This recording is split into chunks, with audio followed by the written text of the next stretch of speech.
So hello guys, good morning to all of you. Welcome back on our YouTube channel. आज मैं आपको कराने जा रहा हूँ class 10th exercise 8.1 question number 6। सवाल कहने को तो घुमाया हुआ है लेकिन बहुत आसान और इजी है। कह रहा है यदि एंगल ए और एंगल बी न्यून कोण हो जहाँ cos ए बराबर cos बी, तो दिखाइए कि एंगल ए बराबर एंगल बी है।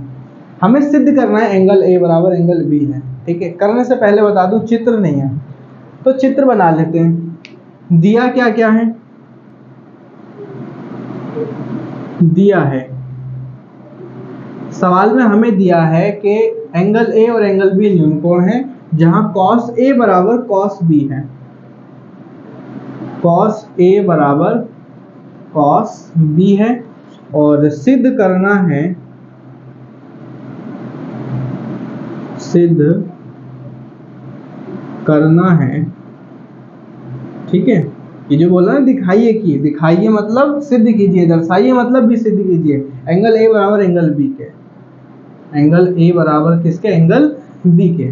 ओके, इसमें चित्र नहीं है। चित्र अगर बनाए हम तो चित्र कुछ कुछ कैसा बनेगा, देखो एंगल ए और एंगल बी न्यून कोण है। न्यून कोण का अर्थ क्या होता है आप बहुत अच्छे से जानते होंगे। ठीक है, ये मान लेते हैं ये वाला भी न्यून है और ये वाला भी न्यून है। एंगल ए और बी, इसको सी दे दो। देखो न्यून कोण का अर्थ होता है वह कोण जो 90 डिग्री से कम है। 0 से 90 के बीच में 10, 20, 30, 40, 50, 60, 70, 80 कुछ भी हो सकता है। ठीक है, और एक होता है अधिक कोण। अधिक कोण वह कोण होता है जो 90 डिग्री से ज्यादा और 180 डिग्री से कम हो, उसे हम बोलते हैं अधिक कोण।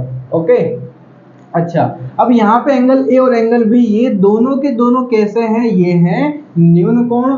cos ए बराबर cos बी दिया है, एंगल ए बराबर एंगल बी, ये दोनों कोण बराबर है, ये हमें सिद्ध करने हैं। ओके, जाहिर सी बात है बराबर है। अब देखो कैसे करेंगे। करने से पहले तो ये हर वीडियो में बता रहा हूँ मैं, ये याद रखो क्योंकि जरूरी है। Sine theta cos theta, sine cos tan, tan theta, और इसके बटे में क्या चलता है कोसेक थीटा, सेक थीटा, और ये कॉट थीटा। ओके, ये याद रखना है। 6 ट्रिग्नोमेट्री के फंक्शन है, इसके साथ साथ एल ए एल, लाल बटे में कक्का। ओके, लाला आम लाया, कच्चा कच्चा आम। ओके, बिल्कुल आसान तरीका है याद करने का। अब देखो कैसे करेंगे हम। कॉस कॉस दिया है यानी यही हिंट है हमारे पास। कॉस थीटा का फॉर्मूला होता है क्या, कॉस थीटा। कॉस थीटा का फॉर्मूला होता है ए बटे के, आधार बटे कर्ण, आधार बटे कर्ण। अच्छा जी, आधार बटे में कर्ण, ये हमारा होता है कॉस थीटा का फॉर्मूला। अब ये कॉस ए है, कॉस ए है। ए का मतलब क्या है, कोण किस पे बन रहा है, ए पे बन रहा है। तो कॉस ए को मानते हुए, ठीक है, चूंकि कॉस ए बराबर क्या है, कॉस बी। अब ध्यान देना, मेन समझने वाली चीज यही है, इससे आसान तरीके से कोई नहीं बताएगा। कॉस ए, ए को हमें कोण मानना है। मैंने आपको सिखा रखा, याद करो, कोण के जस्ट सामने वाली जो लाइन होती है वो होती है लंब। क्या होती है, लंब, और उसी के जस्ट लगा के जो होती है वो फिर बन जाती है आधार।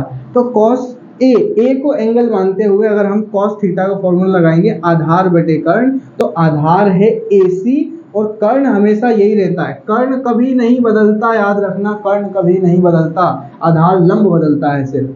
ठीक है, आधार बटे कर्ण, आधार है AC और कर्ण है AB, AC बटे में AB, AC बटे में AB बराबर। अब मैं इसको मिटा दे रहा हूं, क्यों क्यों, कारण बताता हूं, क्योंकि अब cos B है, यानी कि अब मुझे B को कोण मानते हुए अब हमें फॉर्मूला लगाना है। B को कोण मानते हुए अगर कोण ये है तो इसके जस्ट सामने वाली लाइन, अब ये लंब है और ये क्या है, ये आधार है। याद रखना बाबू, नजर हटी दुर्घटना घटी वाला सवाल है।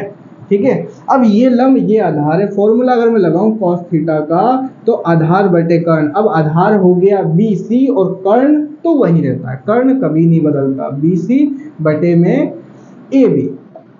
ओके, कोई दिक्कत नहीं है। अब देखो AB से AB ये कट गया क्योंकि दोनों तरफ बटे में ही है, नीचे नीचे कट जाएगा। AC बराबर क्या आ गया, AC बराबर आ गया BC। AC कहाँ है, AC हमारे पास ये रहा, AC एयर कंडीशनर। BC कहाँ है, ये रहा।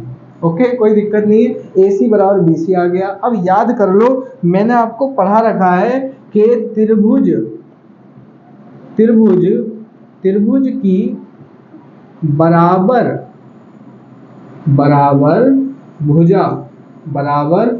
भुजाओं के सम्मुख कोण आपस में बराबर होते हैं। सम्मुख कोण आपस में बराबर होते हैं। ठीक है, ये तो आपको याद रखना ही पड़ेगा, ये पिछली क्लास का ही है। ठीक है, मैंने बता रखा है कि त्रिभुज की बराबर भुजाओं के सम्मुख कोण आपस में बराबर होते हैं। देखो ये दोनों तो मैंने बराबर सिद्ध कर दी, बराबर दिखा दी। अब अगर ये बराबर है तो इसके सम्मुख कोण मतलब क्या होते हैं, ये जो है इसके सम्मुख है ये वाला कोण यानी बी, और इसके सम्मुख ये बराबर है, इसके सम्मुख क्या हो जाएगा यानी ये वाला कोण यानी ए और बी आपस में हो जाएगा बराबर। एंगल ए बराबर एंगल डी, ये एक प्रॉपर्टी है, इससे ये दोनों बराबर हो जाएंगे और ये हो गया हमारा हैंस प्रूव्ड। याद रखना, ठीक है। बराबर भुजा के सम्मुख कोण बराबर होते हैं, और सम्मुख कोण अगर बराबर होते हैं तो उनकी सम्मुख भुजाएं भी आपस में बराबर होती हैं। ये 9th क्लास का छोटा सा टॉपिक है, देख लो, कर लो, सिद्ध हो गया। कितना छोटा और प्यारा सवाल था। ओके, वीडियो समझ आई हो, चैनल को सब्सक्राइब करो। थैंक यू सो मच, जय हिंद।